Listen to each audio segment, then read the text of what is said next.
OBC नेते Laxman हाकेंनी Manoj जरांगेंना open challenge दिलाय। मराठा समाज आता मागास झाला ना, मग तर आम्ही आमच्यातील क्वालिफाईड पोरं सुचवतो। आता पहिली 11 विवाह आपापल्यामध्ये ठरवूयात। तुम्ही आमच्यात आला आहात, आता जातपात राहिली का?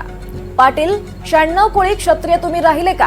आणि त्यामुळे 11 विवाह जाहीर करू असं ओपन चॅलेंज हाकेंनी बीड मधल्या गेवराई ओबीसी माहेलगार मेळाव्याच्या जाहीर सभेत केलाय।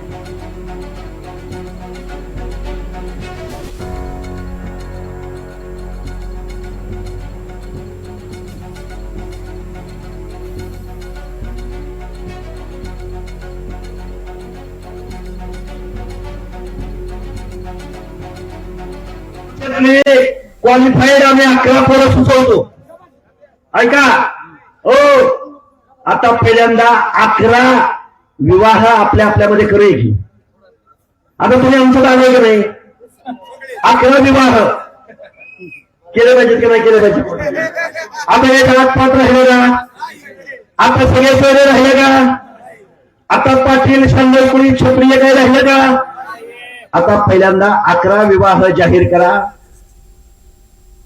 तर यावर अधिक माहिती घेऊयात। आमचे प्रतिनिधी राहुल कुलकर्णी आपल्या सोबत आहेत। राहुल, ओबीसी नेते लक्ष्मण हाकेंनी मनोज जरांगेंना हे ओपन चॅलेंज दिले, नेमकं काय अर्थ घ्यायचा याचा, आणि आता हा वाद आणखी चिघळत चाललाय का मराठा आणि ओबीसी?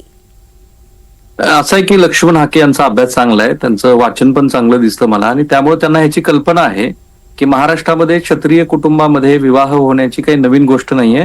छत्रपती शाहू महाराजांनीच 1825 मध्ये असा पुढाकार घेऊन जवळपास 100 लग्न जे क्षत्रिय जाती आहेत त्याच्यामध्ये लावण्याचा संकल्प केला होता। दुर्दैवाने शाहू महाराजांच्या निधनाच्या नंतर तो विवाह सोहळा प्रत्यक्षामध्ये झाला, आणि खास करून धनगर मराठा समाजामध्ये असे विवाह सोहळे झालेले आहेत। आता तरी सुद्धा म्हणजे ही परंपरा आता लक्ष्मण हाके जे बोलतायत ती महाराष्ट्राची जी उदात्त शाहू फुले आंबेडकरांची पुरोगामी विचाराची परंपरा आहे, मला नाही वाटत ते त्या कॉन्टेक्स्ट मध्ये बोलतायत, भलेही त्यांचं हे वाचन असलं तरी। आता त्यांना बहुतेक मनोज जरांगे पाटील यांना काही उपरोधक प्रश्न विचारायचेत, आणि त्यांच्या आडून मराठा समाजाला पण प्रश्न विचारायचेत असं दिसतं आहे की खास करून जे मनोज जरांगे पाटील यांच्या आंदोलनाच्या निमित्तानं त्यांना पाठिंबा देताना पुढे येत आहेत। प्रश्न असा आहे की ओबीसी समाजामध्ये जर 375 जाती आहेत तर त्या 375 जातीमध्ये तर असे रोटीबेटी व्यवहार होतात का? नाही होत आहे ना, म्हणजे माळी धनगर वगैरे अशा पद्धतीचे व्यवहार होतात का?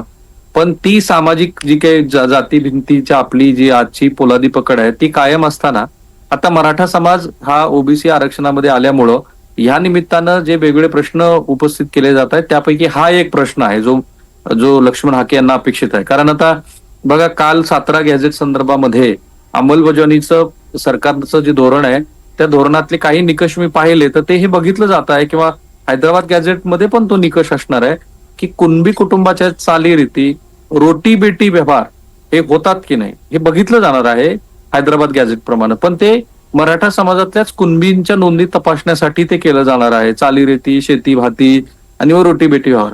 बहुतेक तोच धागा लक्ष्मण हाके यांनी पकडलाय, आणि त्यांच्या सभांना जे काही आता प्रतिसाद मिळतो आहे खास करून बीड जिल्ह्यामध्ये, तर त्या समोर असलेल्या समुदायाच्या निमित्तानं त्यांच्या समोर त्यांनी हा प्रश्न केला। कारण आजवर मराठा समाज हा खरोखरच प्रतिष्ठित तालेवार असा समाज होता, आणि त्या समाजाची प्रतिष्ठा ही कुणबी प्रमाणपत्र घेतल्यामुळे कमी होते आहे असं सुचवायचं आहे लक्ष्मण हाके यांना।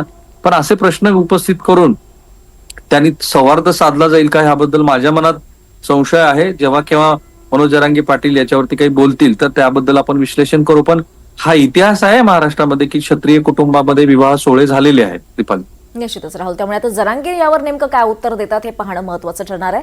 धन्यवाद या सगळ्या सविस्तर माहितीसाठी राहुल।